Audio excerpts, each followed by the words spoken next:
Welcome to the final episode of PMP exam situational questions for knowledge areas. Today, we're going into the stakeholder area. First question, you're working on a large-size construction engineering project for the city. The project sponsor has warned you about certain troublesome stakeholders. In the context of this project, who would you define stakeholders as? A, the project engineers who design and construct the project. B, the people, groups, or organizations that could impact or be impacted by a decision, activity, or outcome of the project. C, the organization's corporate attorneys. D, the individuals or agencies that control contingency funds and their disbursement through the Project Management Office, PMO. Hit the pause button if you need more time. Using the process of elimination, there are some options that are not bad, but they're not conclusive enough. Take a look at option A, the project engineers who design and construct the project. They are stakeholders. It's not a bad choice, but B is a better choice than A. So we are not going to go with A. We'll choose B over A. Let's go to C. The organization's corporate attorneys. They are also stakeholders, but B is more encompassing than C. So we're still going to leave B as the better option. D states the individuals or agencies that control contingency funds and their disbursement through the Project Management Office.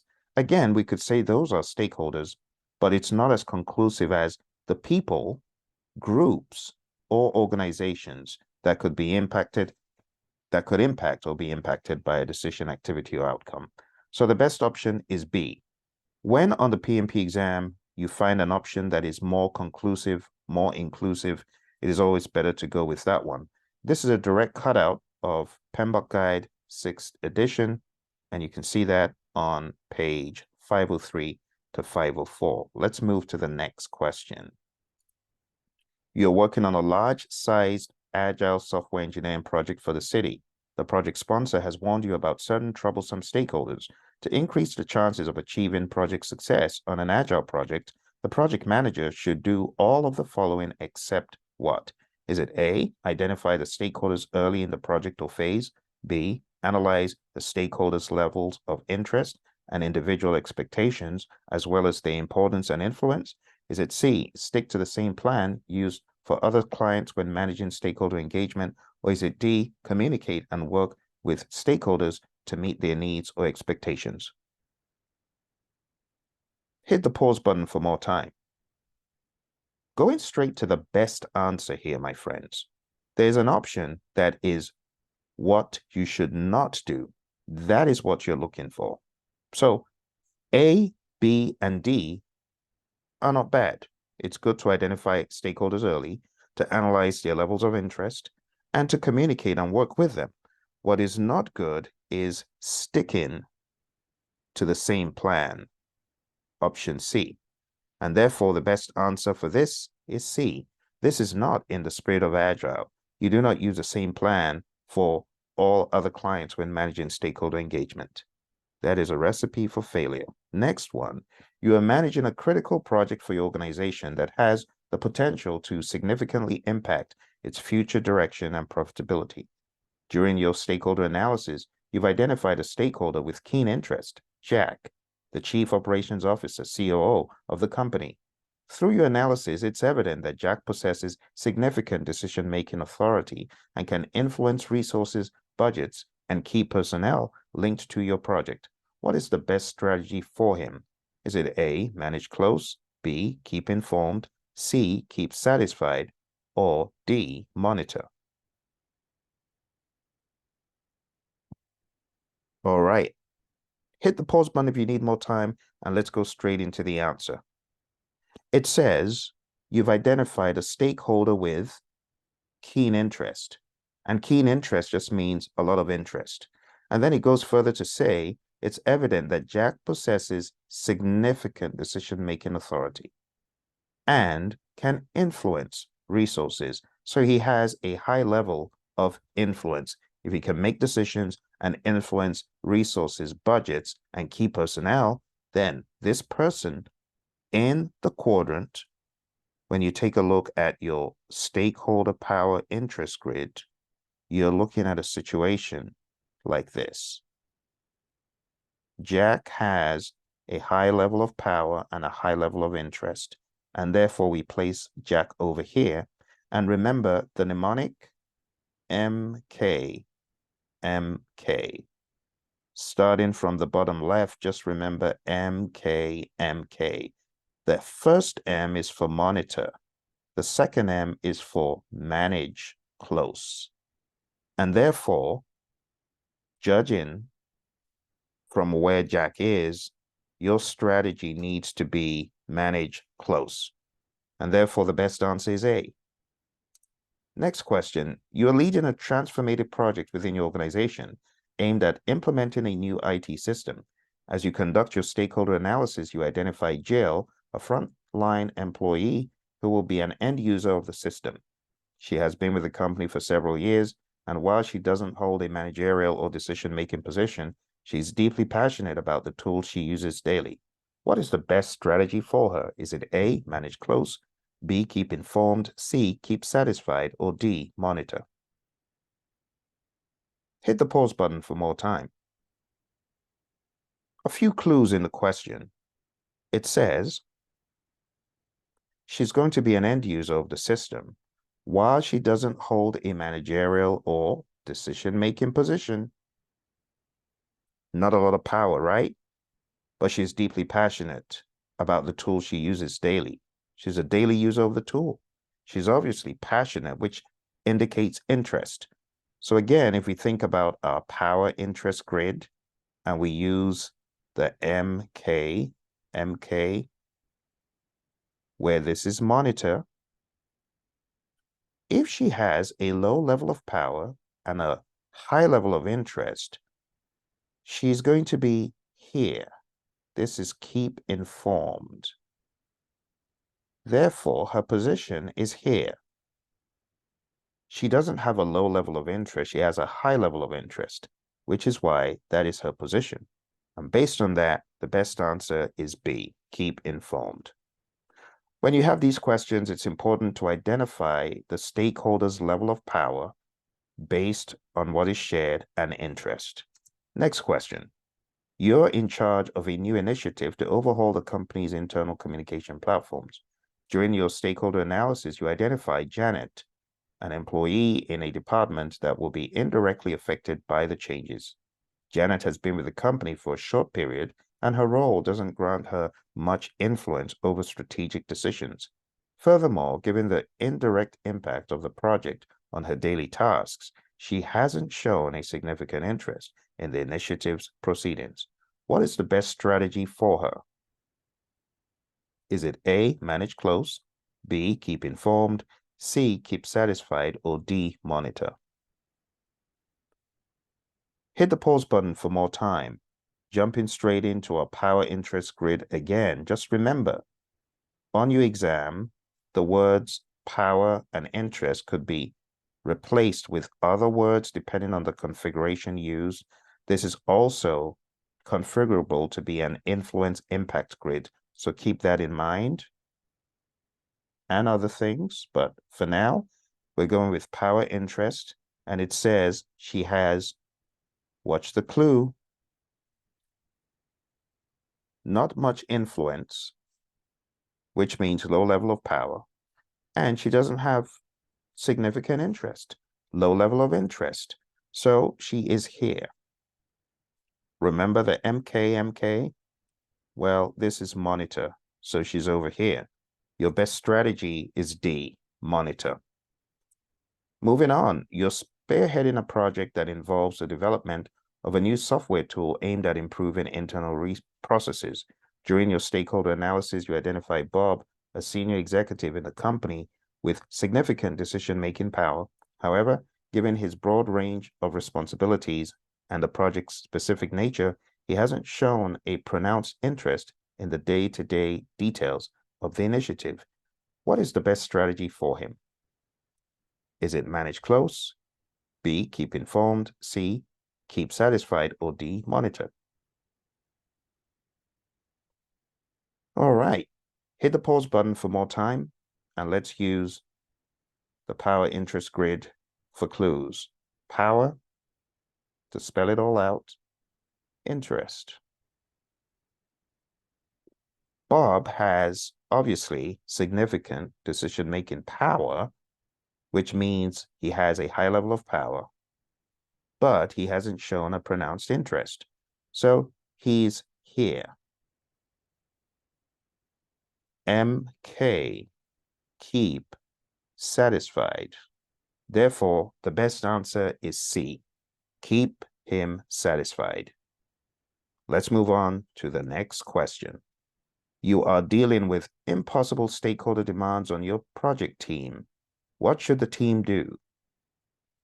Is it A, engage with servant leadership to work with this stakeholder and possibly product owner?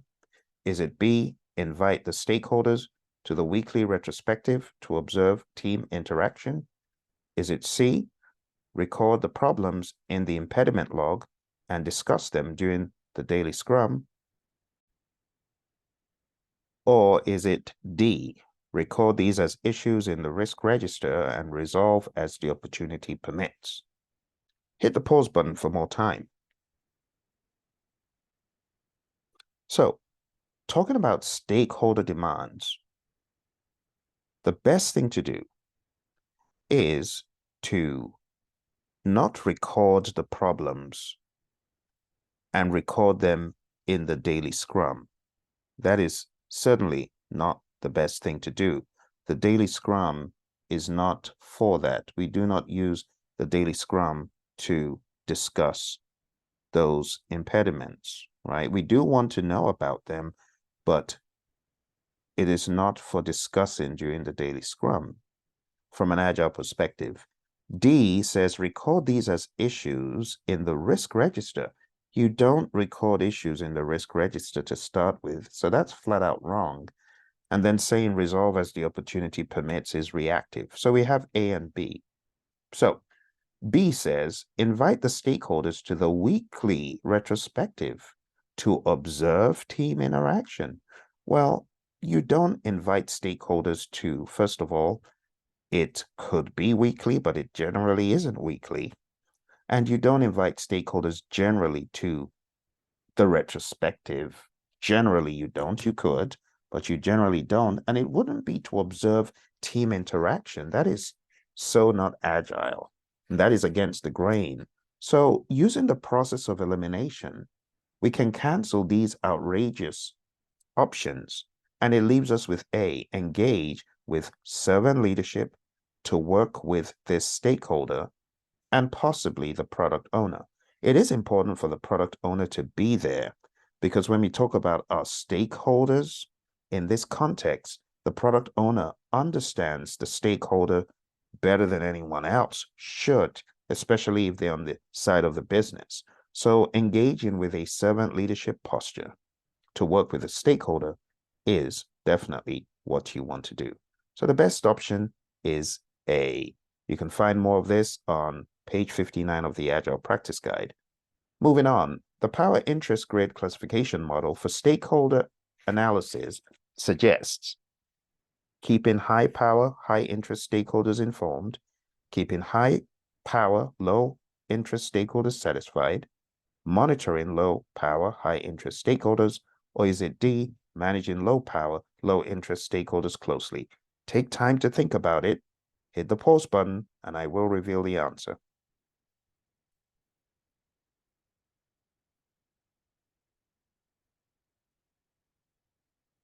All right, so the best answer using the process of elimination is not D, because low power, low interest, you don't manage close.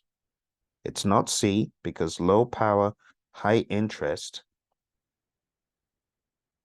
low power, high interest stakeholders are kept informed, not monitored, which leaves us with 2. High power, low interest stakeholders, are they kept satisfied?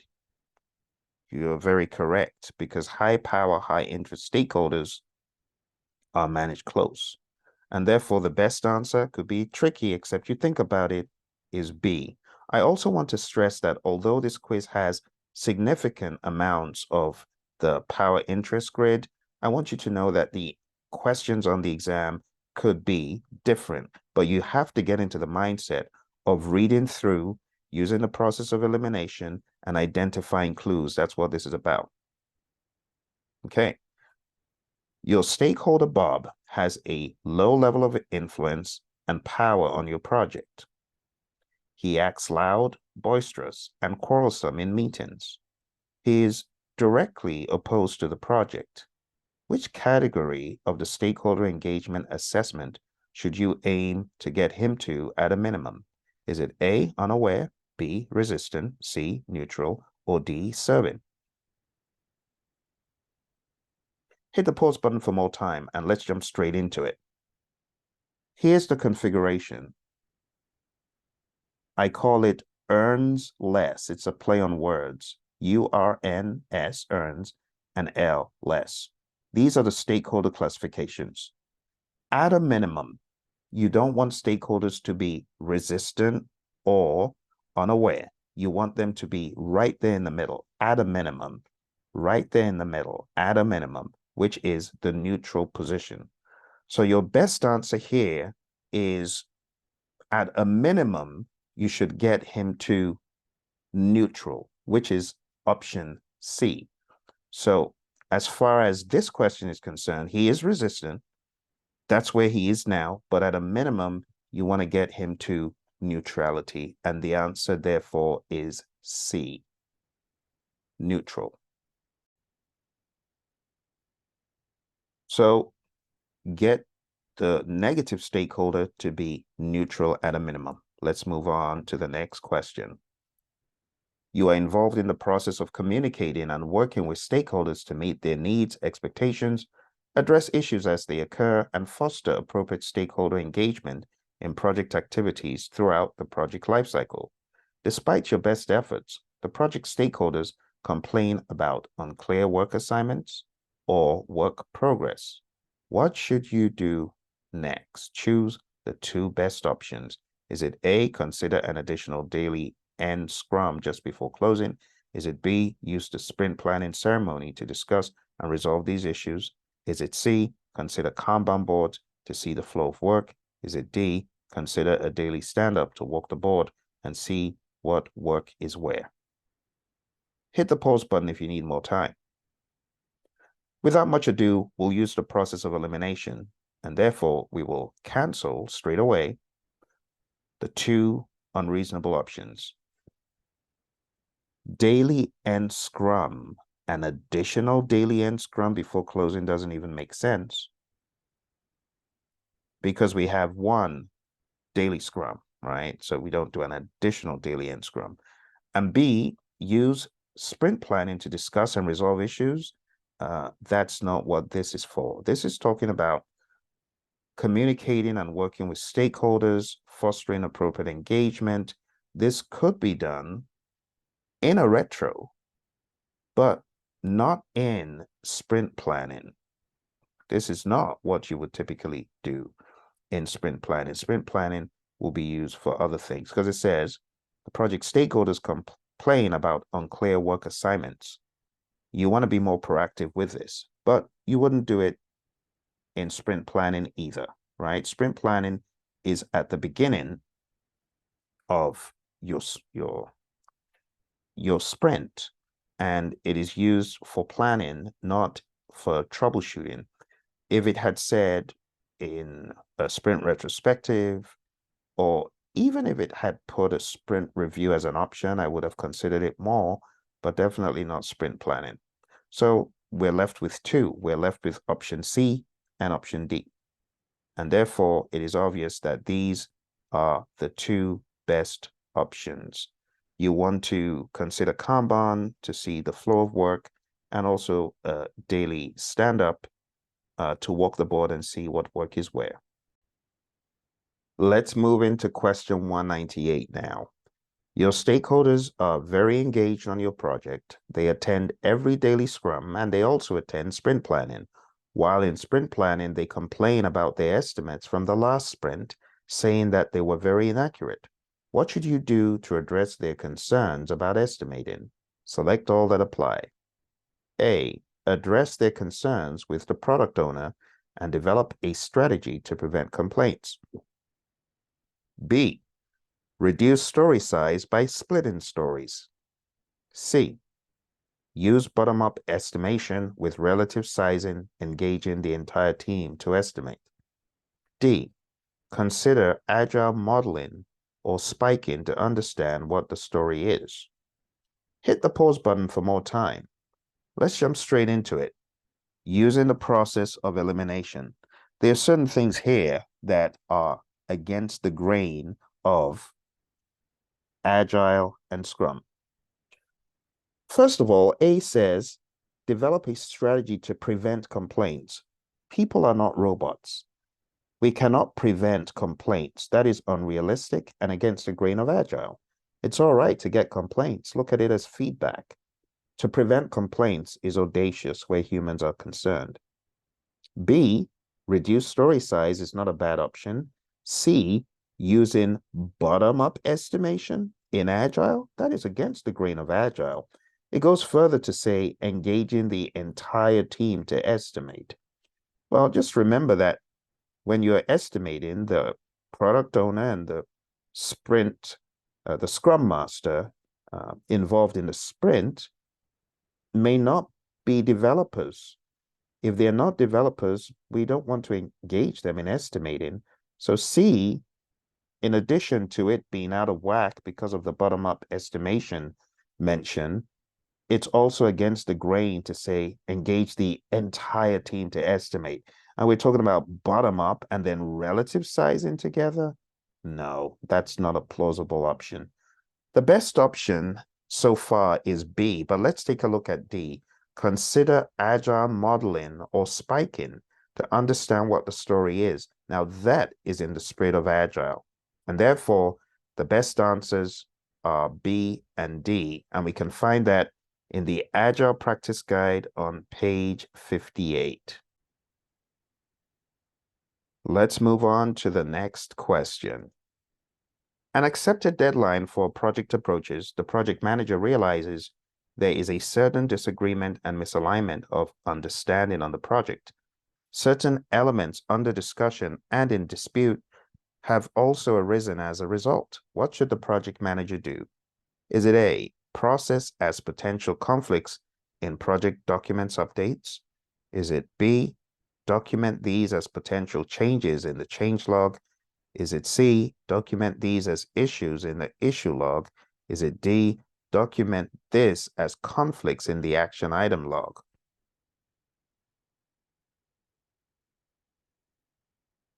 All right, so elements under discussion and in dispute are not full-blown conflicts, and saying put those in project documents updates is ambiguous. So it won't be that. It won't be A. B, document these as potential changes. That's also presumptuous. We don't put potential changes in the change log. We put real changes that have been requested, right, in the change log. But there's nothing that has been requested as a change here, so it's not B. Option C, document these as issues in the issue log, is not a bad one. Those are issues indeed. And D, document this as conflicts. Again, it's not conflict and it's not in the action item log. And therefore, the best answer is C. All right, document these as issues in the issue log. This is the best place for this. Next question, the project manager develops an improvement plan to encourage continuous process improvement during the life of the project and to keep stakeholders happy. As you're checking your stakeholder metrics, which of the following would you use to gauge the likelihood of a stakeholder recommending you to others? Is it A, the stakeholder engagement plan? Is it B, the net promoter score? Is it C, share of wallet? Is it D, mood chart? Hit the pause button for more time. The stakeholder engagement plan is a plan for how to engage stakeholders. The net promoter score is a measure of likelihood of recommendation. Probably the best answer.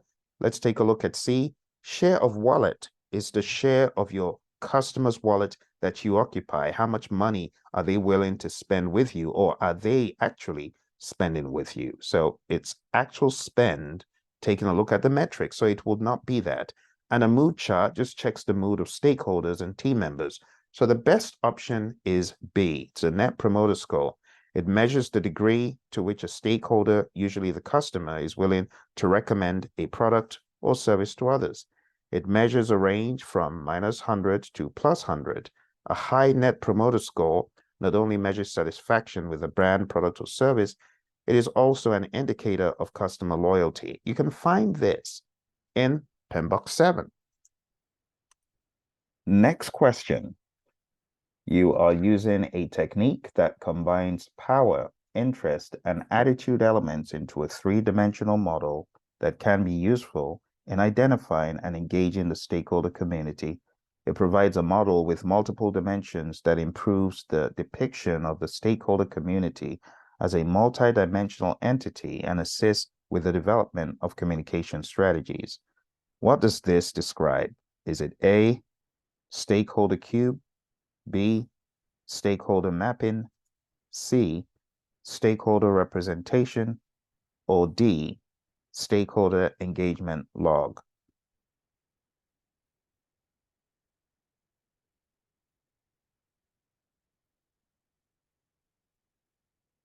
Let's take a look at the options and eliminate. To say options B, stakeholder mapping, is ambiguous, the three-dimensional models are in the form of A. It's that simple. It's definitional, right? You need to know the definition. This is really just a definition of stakeholder cube. So it's not A. In the same token, it's not stakeholder representation, and it's not the stakeholder engagement log. We would say stakeholder engagement plan. So those are all bogus options. The best answer is A. Let's move on to the next one. You are tracking stakeholder and team morale on your project. What should you do? A, use a work performance report to measure work done. B, check team velocity for the current sprint. C, check unplanned team turnover. And D, check the TCPI. Hit the pause button for more time. Let's use the process of elimination. A work performance report to measure work done does not necessarily indicate team morale. So that's not the best option. Team velocity is actually not an indicator of team morale. We do not use that. Velocity varies for a number of reasons. C, check unplanned team turnover, just means check the rate at which team members leave for little or no reason. That's not a bad thing to do. Team morale could be measured by taking a look at how many people are leaving a team. Compare that to D, the TCPI, the Two Complete Performance Index, which is an earned value measurement, is not a better option than C. So the best option, my friends, is C. You can find this in PMBOK 7. Another way to track team morale is looking at unplanned project team turnover. High rates of unplanned turnover may indicate low morale. PMBOK 7, 2.7.2.6. And with that, my friends, we have come to the end of our first section. Let's jump straight into our next section. Our next section revolves around more situational and a little bit more difficult type of questions. Here's your first one. As a project manager in the information technology software industry, you are leading a project to develop a new software application. During the execution phase, you identify a stakeholder who has significant influence but is not actively engaged in project activities. What should you do next to manage this stakeholder effectively? Is it A, assess the stakeholder's needs, interests, and level of influence to tailor an appropriate engagement strategy? Is it B, initiate proactive communication with the stakeholder to understand the expectations and address any concerns? Is it C, collaborate with the project sponsor and key stakeholders to gather their insights on engaging the influential stakeholder? Is it D, update the stakeholder register and communication plan to incorporate the stakeholders' requirements and expectations? I'll give you time to think about it. Choose the best option.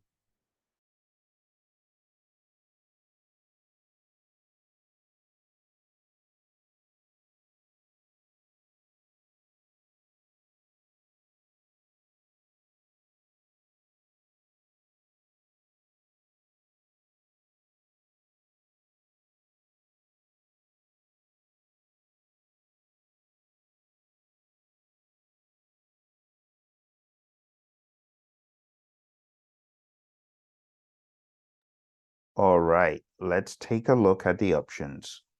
Options A and B are not bad options, but there's one that is premature between those two.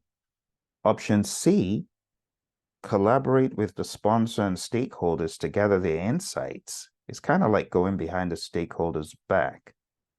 It's probably better to go head on and find out more about the stakeholder yourself as opposed to C. So if I was going to do this, I would say it's not C and it's not D, because D is not well timed. See, D is asking you to update the stakeholder register to incorporate the stakeholders' requirements, but you haven't even gotten to find those out. So that is a bit premature. It's not a bad thing to do, though, but you wouldn't do C or D right now.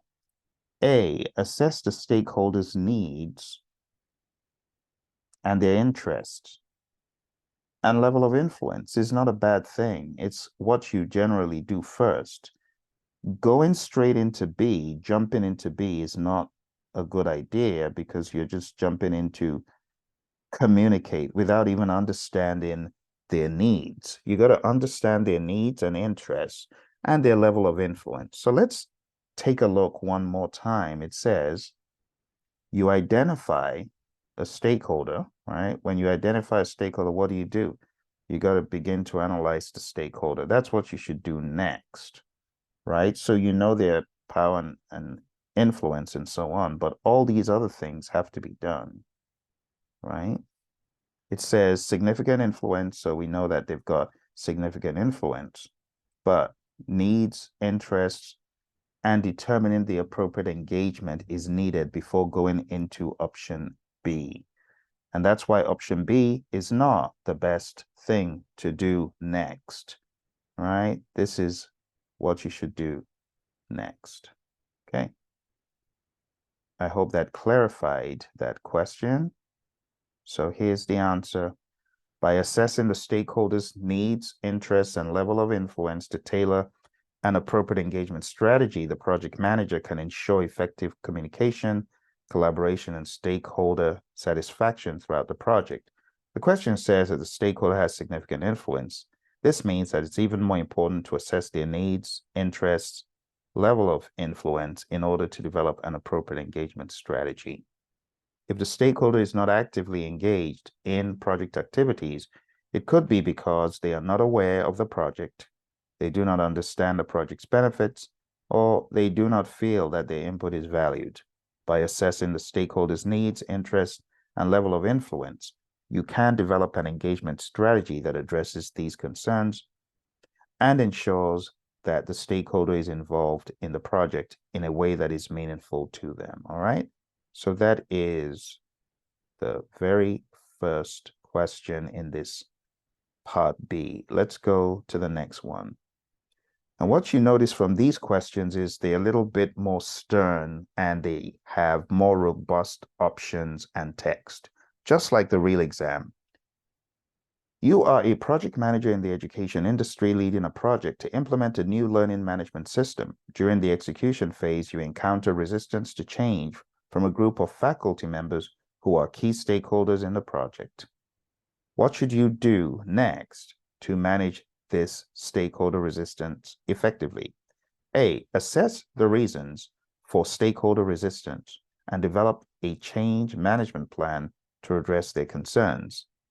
B, initiate targeted stakeholder engagement strategies to communicate the benefits and address any misconceptions.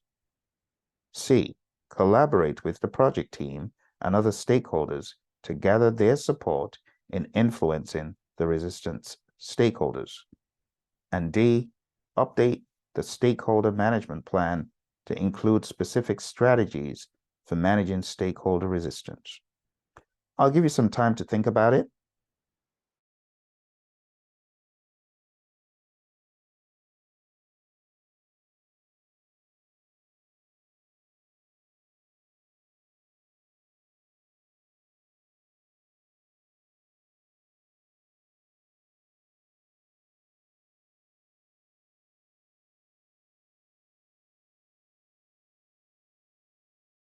All right, hit the pause button if you need more time.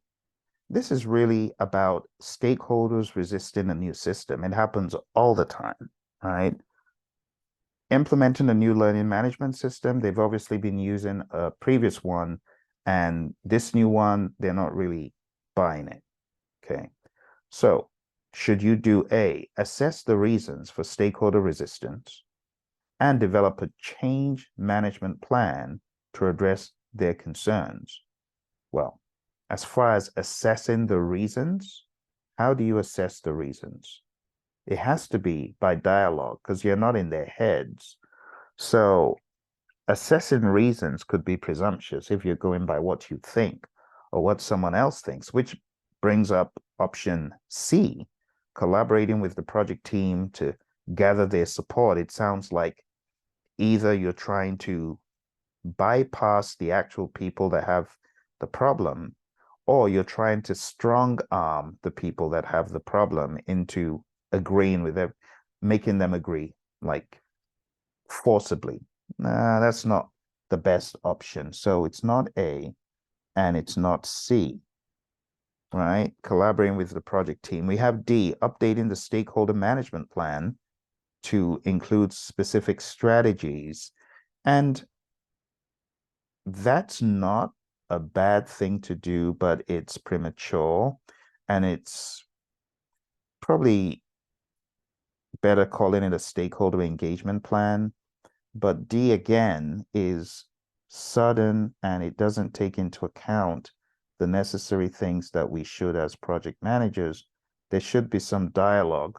So option B states initiate targeted stakeholder engagement activities. We definitely want stakeholder engagement and we want to communicate with these stakeholders. We want to communicate not just the benefits, but we also want to address any misconceptions. And therefore, B is the best option. If you're reading blindly, you might think A is right by saying, well, assess the reasons. But the reasons could very well just be in someone's head.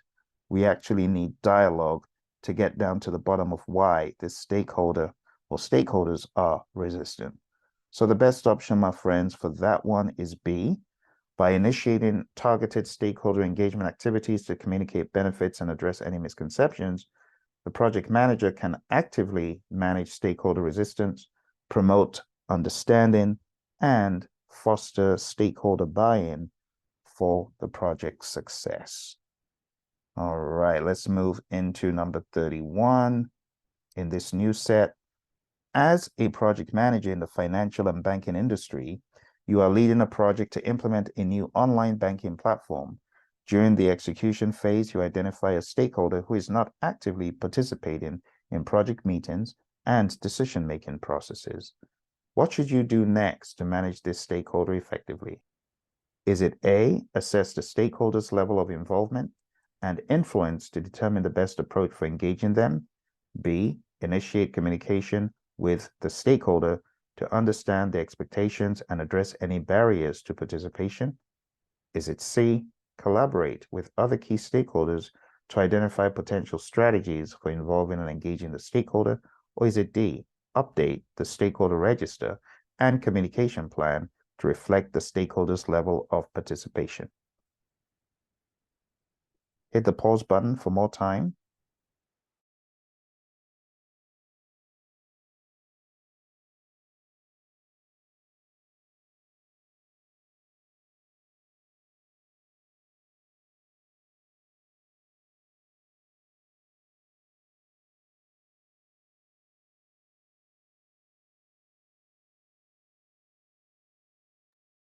Let's examine this question a little bit further. So you're leading a project to identify a new stakeholder or a stakeholder that's not been actively participating in meetings or decision making. What if that stakeholder doesn't have the right level of expectation to do that? So you expecting them to be in meetings? Well, maybe they should, it's good that they're not. Maybe they don't need to be in the meetings. So you got to read these questions carefully, because this question kind of implies that there's something off, but there very well may not be anything off. And how do you find out what is going on? Again, you got to do the relevant stakeholder analysis first. So if we start from the bottom this time, update the stakeholder register and communication plan. It's presumptuous because you don't know what is going on, right? So we're going to cancel D.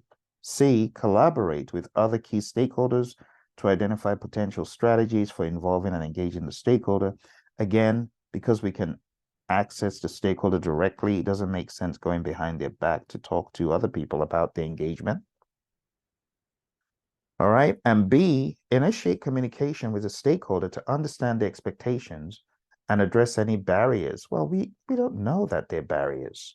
You see, it's a little bit presumptuous to say, oh, you should be meetings. You don't know that. You don't know that. It just says not actively participating in the meetings and decision making. It's possible that they'll come in at a different phase that is more appropriate. Maybe they don't want to step on someone else's turf.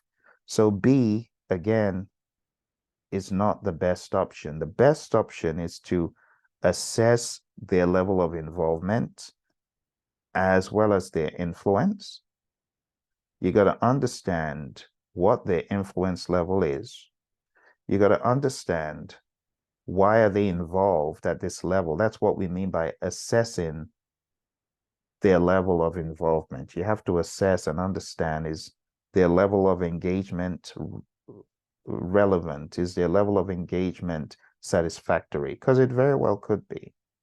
So it sounds like a trick, but it's not. You just need to read the questions with that understanding that not everyone who is uninvolved is a bad stakeholder. If you get my point, and therefore the answer is A. By assessing the stakeholders' level of involvement and influence to determine the best approach for engaging them, the project manager can tailor communication and engagement strategies to meet the stakeholders' needs and expectations, fostering their active participation in the project. All right, my friends, we are done with the second part. And you know how we've been rolling with all of this. We have 3 parts to the equation.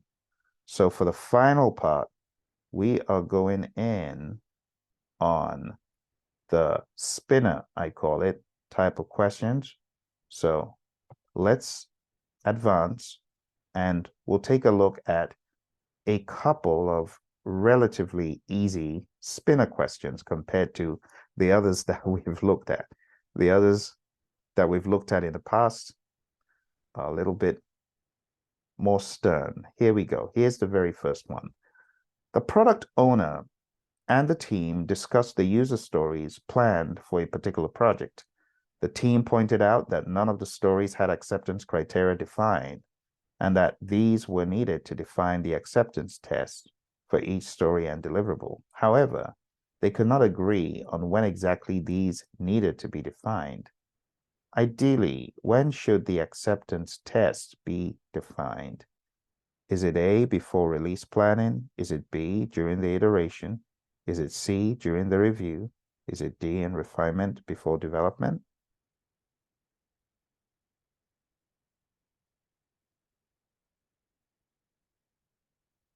I'll give you some time to think about it. Hit the pause button if you need more time.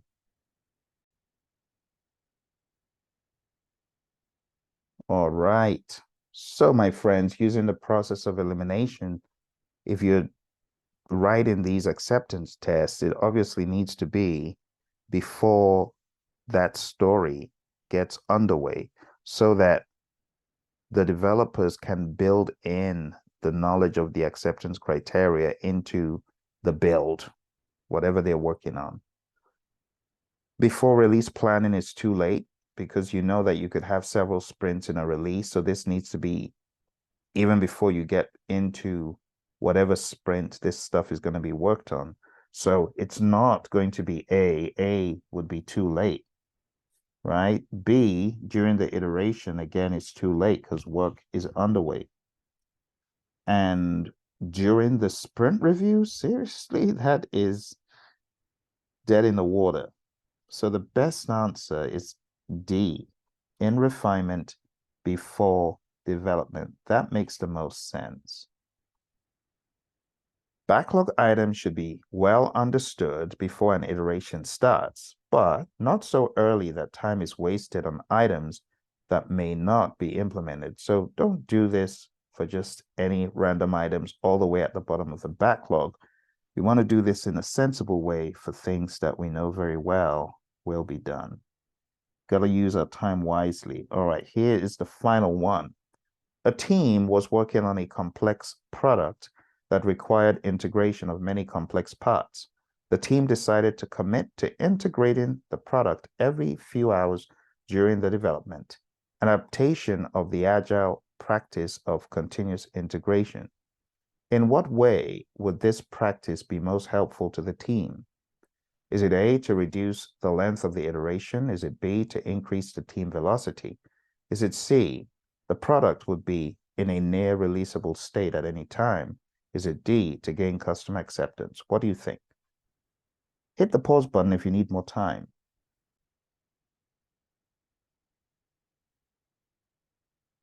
All right, hit the pause button.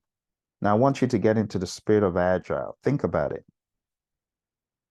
Is it to reduce the length of an iteration? What good does that do? Think about it. If you're in the world of Kanban, we don't even roll that way because the length of the iterations differ. If we're in the world of Scrum, we don't mess around with the length of iterations. It's okay for the iteration to be 2 weeks, 2 weeks, 2 weeks, 2 weeks. We're not trying to shorten iterations. So that's against the grain. It's not A. B, to increase the team velocity. Again, just hearing that is against the grain of Agile. That is not what we seek to do. That's not how we roll. That is not our focus. What about option C? The product would be in a near releasable state at any time. CI and CD, continuous integration, to be able to continuously deploy would make sense, right? So let's take a look at D and see if D is the wrong one. To gain customer acceptance. Think about it. Is that why you do continuous integration, to gain customer acceptance? No. The best option here, my friends, is option C.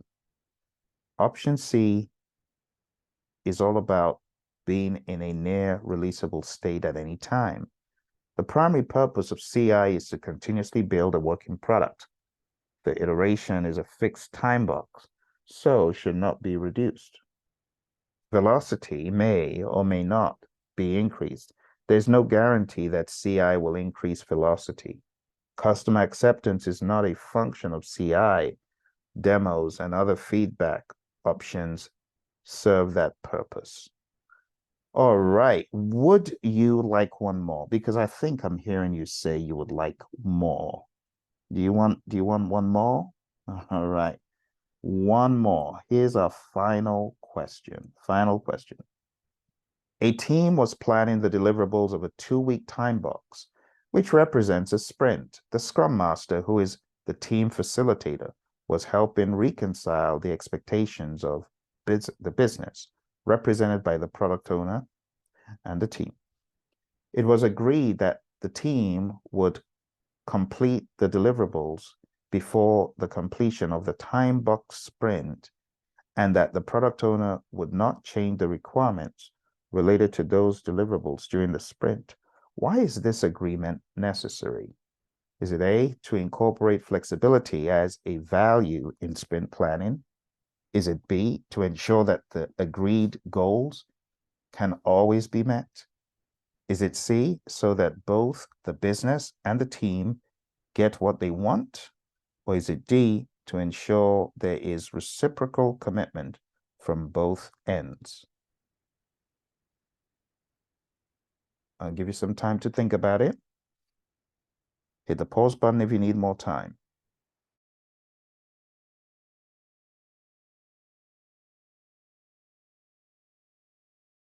So, my friends, taking a look at this, A, to incorporate flexibility as a value in sprint planning. Well, think about it. The reason why the product owner is not changing the requirements is not to incorporate flexibility. Let's read that last statement. It was agreed that the team would complete the deliverables before completion of the time box sprint, and the product owner would not change the requirements. So that doesn't even really speak flexibility, but that is not the best option. Even though A is counter to what is being suggested, it actually sounds more restrictive. So it's not A. It's not to incorporate flexibility. B says to ensure that agreed goals can always be met. That's presumptuous, and that is not reality. You cannot say always be met. So that's obviously an indicator that that's not the right one. So we have C and D, so that both the business and the team get what they want. Again, this goes against the grain being suggested. To get what the business wants, you would have said changes at any point in time. So C is not really sensible in the context of what is going on. It's like saying, oh, we're going to restrict adding changes so the business can get what they want. Well, we know what the business, a lot of businesses generally want. They want change, change, change, but that's still not the reason. Either way, it's still not the reason. So it's not C. The best option is to ensure there is a commitment from both ends. One, to get the work done as promised or as planned. And two, not to mess things up by asking for crazy changes in the middle, or even if they're reasonable changes. So the best option here, my friends, is D. D is the best answer. To ensure there is reciprocal commitment from both ends. Without a mutual agreement regarding sprint changes, scope creep can occur, jeopardizing the sprint goal. It does not ensure that the goal will be met. It simply increases the odds. All right, so taking a look at B, rather presumptuous to say always be met, right? It does increase the odds. So great questions here from the world of Agile, from my buddy, and thank you, Roy, for those questions. We are done with today's rather expansive and extensive session. I hope you found value from it. I hope it was an eye-opener. I hope it helps build your stamina. Don't forget to smash the like button and subscribe so that you'll be notified whenever there's another video from this channel. But for now, it's your buddy Phil signing off and saying thank you for joining me throughout all 10 of these episodes. It's been a great run, and now it's time to go back and watch those episodes again and again and get each knowledge area down pat, beef up your confidence, your knowledge, and your skills. Thank you very much. Take care, and bye for now.